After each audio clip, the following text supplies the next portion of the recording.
నమస్తే మో. హైదరాబాద్ బిర్యానీ తినాలంటే హైదరాబాదే పోవాలా, మైసూర్ పాక్ తినాలంటే మైసూరే పోవాలా, పంజాబీ చికెన్ తినాలంటే పంజాబే పోవాలా. ఈ మధ్య కాలంలో అయితే మన చుట్టుపక్కల అన్ని రకాల ఐటమ్స్ దొరికేస్తున్నాయేమో. గట్లనే పంజాబీ చికెన్ తిందామని చెప్పేసి ఈ రోజు అయితే పంజాబీ దాబాకి వచ్చేసినామో.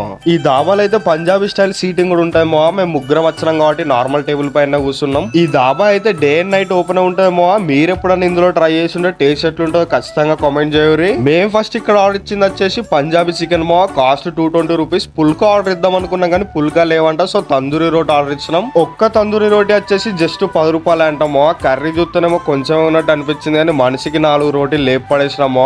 ఆడికే కడుపు నిండినట్టు అయిపోయింది. టేస్ట్ విషయానికి వస్తే కొంచెం కారం కారంగా, కొంచెం తీయగా, మరీ అట్లని కారం లేదు, మరీ అట్లని తీయలేదు, మరీ అట్లని రెండు కలుపుకొని తిన్నట్టు కూడా లేదు మో. చాలా కొత్త డిఫరెంట్ అనిపించుండే. కట్టెల పొయ్యి మీద అండిన ఫ్లేవర్ తలుపుకుంటే వేడి వేడిగా చికెన్ పీస్ కూడా సాఫ్ట్ గా తింటా ఉంటే భలే అనిపించింది మో. 4 రోటీలు లేపు పడేసినాక మనసు నిండిపోయింది మో. నెక్స్ట్ వచ్చేసి ఒక్క ఎగ్ ఫ్రైడ్ రైస్ తీసుకున్నామో, షేర్ చేసుకున్నాం. దీని టేస్ట్ కూడా బాగుంది. ఇది ఒక సూప్ ఇచ్చిండు మో. ఇది కూడా కొంచెం తీయగా, కొంచెం కారంగా భలే అనిపించుండేమో కొత్తగా. మీలో ఎవరైనా కొంచెం కొత్తగా ట్రై చేద్దాం అనుకున్న వాళ్ళు ఇక్కడికి వెళ్ళి ట్రై చేయరుమో. మరీ కొత్తగా ట్రై చేద్దాం అనుకున్న వాళ్ళు కాదు, కొంచెం కొత్తగా ట్రై చేద్దాం అనుకున్న వాళ్ళు వెళ్ళురుమో. వీళ్ళ లొకేషన్ వచ్చేసి గుంటూరుపల్లి స్టేజ్ మీద ఉంటుందేమో, మన కరీంనగర్ లో.